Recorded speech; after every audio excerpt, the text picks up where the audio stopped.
Hello Internet, I'm Jackie Fox, and today we're going to be talking about the situation on the ground in Ukraine. Now, I've referenced it before in this video, but today we're going to be taking a week-by-week look at the first 4 weeks-ish of this invasion. The long and short of what I'm saying here is that Vladimir Putin is not only doing a horrible thing that the Russian people are actually beginning to notice, and also a number of oligarchs at this point, but that it is also an ill-advised thing to do based on terrain, military strategy, and other factors. I think that a lot of the Ukrainian efforts by way of propaganda or journalism, or even this idea that, like, when they capture Russian soldiers, they've been making their mommies come from Russia to pick them up. And I think that's awesome. That's incredible. It's like, you're never gonna get any more shit. Like, can you imagine how embarrassing that would be just for one? You know, like, your mother is gonna give you so much shit if she has to come pick you up from the front lines. And also, imagine all of those angry Russian women trying to navigate these convoys, and just all of the bullshit coming into Russia to pick up their children. That's just gonna bog this down so much more. Like, I don't think many people are actually going to do it. I think it's more of a propaganda stunt, but it's just hilarious to think about, right? And it's certainly good news that what appears to be a large gulf between the two countries in terms of strategy and logistics is helping Ukrainians on the ground. It's still not entirely good news at the moment. A little over 2 weeks into the invasion, we were already seeing that Russian forces are largely stalled, but continuing to push forward. They haven't made any real large successes on the ground, and they've even been pushed out of at least one city that they'd held. However, they continue to shore up their troops, and more Russian soldiers are entering the country every day, as well as their military equipment pouring in from rail lines just over the border. And so the Russian advance seemed to be summed up best as 1 step forward and 2 steps back. But eventually, over time, they will be able to overcome some of their logistical hurdles through better planning and preparations for the actual situation that they're facing on the ground. The military convoy will eventually advance, and it will eventually reach its destination, and perhaps to make up for their numerous failures on the ground and the way that Putin is being made a fool of, has stepped up Putin's intents to bomb parts of Ukraine to the ground. I believe the Russians had a shock and awe campaign planned, that they would rush in, get down to Kiev quickly, depose Zelensky, put in their own puppet regime, and then let the Ukrainians accept that as a fait accompli and move on. What they found out is quite the opposite. The problem with the Russians is not their equipment, it's their tactics. Even though they came from a huge training operation in Belarus, I didn't see them maneuvering the way a well-trained army would.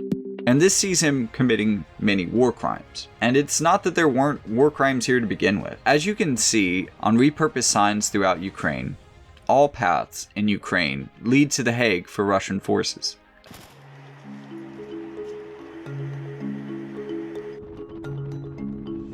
Russian strategy, unfortunately, is working well as they shell the cities. You can see the massive destruction being taken inside the cities, the bombing of the protected sites, shooting the maternity ward, using rockets and artillery well before they use a whole lot of troops, classic Russian tactics. Tonight, the humanitarian crisis only getting worse. The United Nations saying a staggering 10 million Ukrainians have either fled the country or have been displaced internally, half said to be children. After 2 weeks of logistical invasion failures, remember that as people often invoke this parallel to Afghanistan, like when Russia invaded Afghanistan, they killed the target of the country in 3 days. And judging by how quickly they ran through their supplies in this invasion, it seems that despite the weather, Putin had expected to do something very similar here. As I said in my previous video, he expected to have Kyiv and the major cities around Ukraine encircled by his forces within 2 weeks. And that still hasn't happened 4 weeks in at this point. Although, he is inching closer to accomplishing this every day.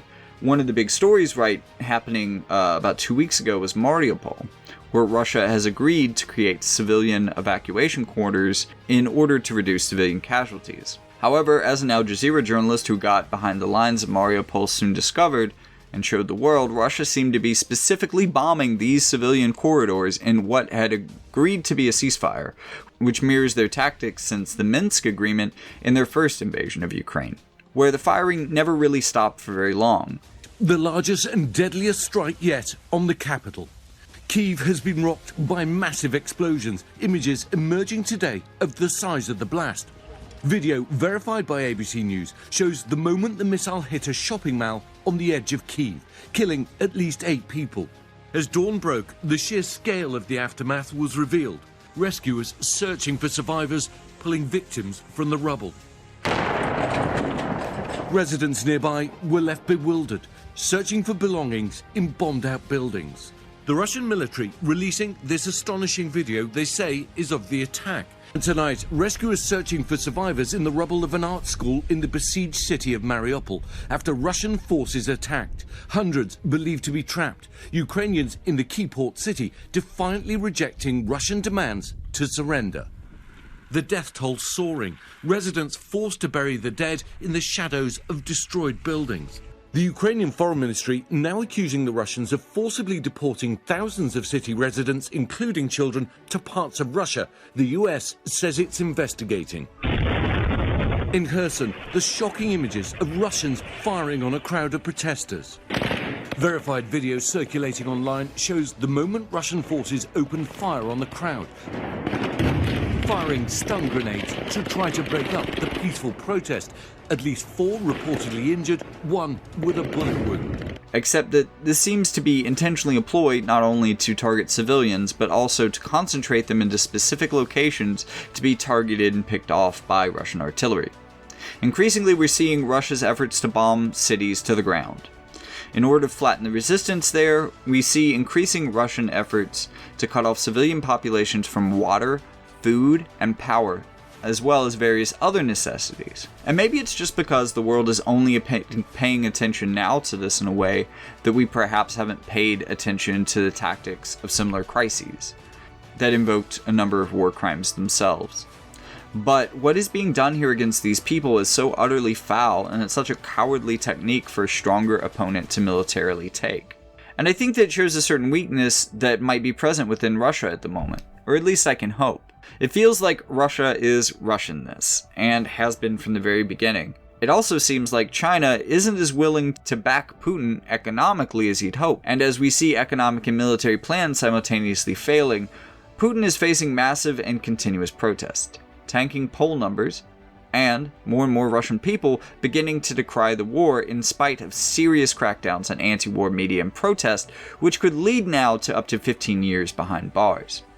Could it be that Putin fears he is losing his grip, his control over the country? We can see this beginning to fail within his own oligarchy, many of which are starting to speak out against him in some way. We see Russian solidarity failing in Belarus. We're also seeing what seems to be an unprecedented amount of solidarity, at least between the people of the former Soviet states, as civilians from these countries continue to pour in to supplement Ukraine's self-defense forces, mainly through the Polish border. None of this is an outcome that anyone necessarily would have expected, although in some ways it is an outcome that I had hoped would come to pass. And let's hope that even while these war crimes persist and increase in frequency, let's hope that this is the moment where Putin's back is to the wall. As a part of this discussion, it's worth reiterating a point that I made earlier. Russian propaganda is often repurposed from America's talking points in propaganda.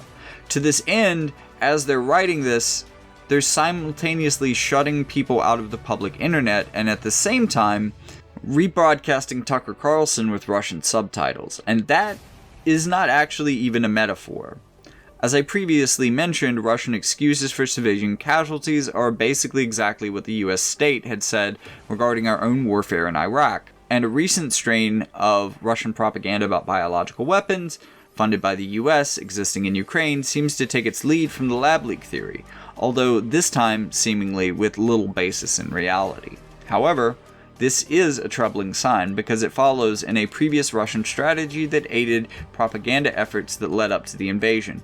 And this is Russia pushing a fake narrative and then using false flag operations to support their propaganda, as I noted in a previous episode. Given other escalations and war crime committed, could this indicate a coming Russian biological attack?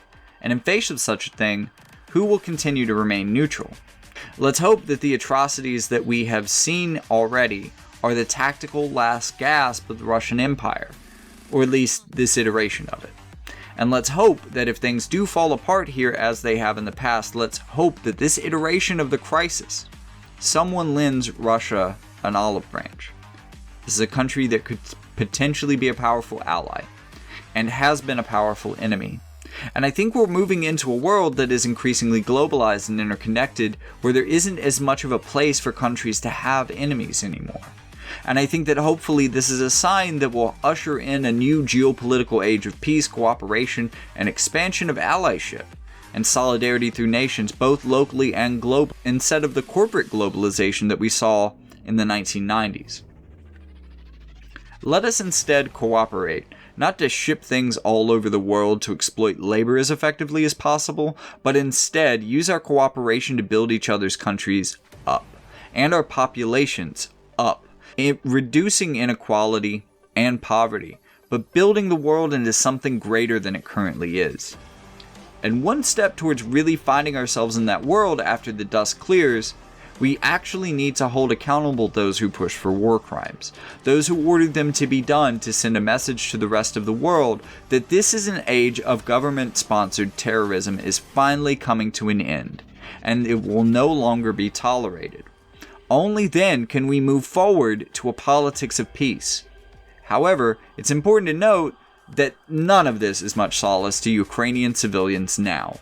Of the two major bodies that prosecute war crimes in some way, you have the UN Security Council, on which Russia has a veto vote, and the ICC, which neither Russia or Ukraine is a party to. Ukraine did, however, give the ICC permission to investigate war crimes within its borders during the first Russian invasion, and nothing has come of this so far.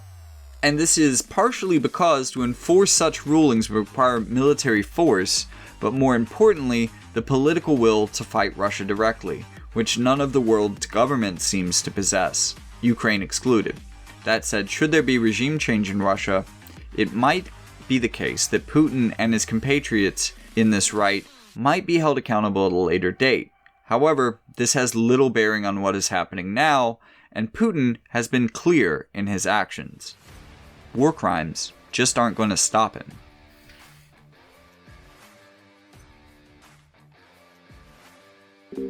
They certainly are not moving anywhere as quickly as they had planned. The reason, twofold. Number one, they've been sloppy, they've been ill-disciplined, they've lost their supplies, they've run out of food. And then the second reason, of course, is the stiff, tough resistance that has been shown by the Ukrainian forces, all the way from the professional military down to the territorial forces.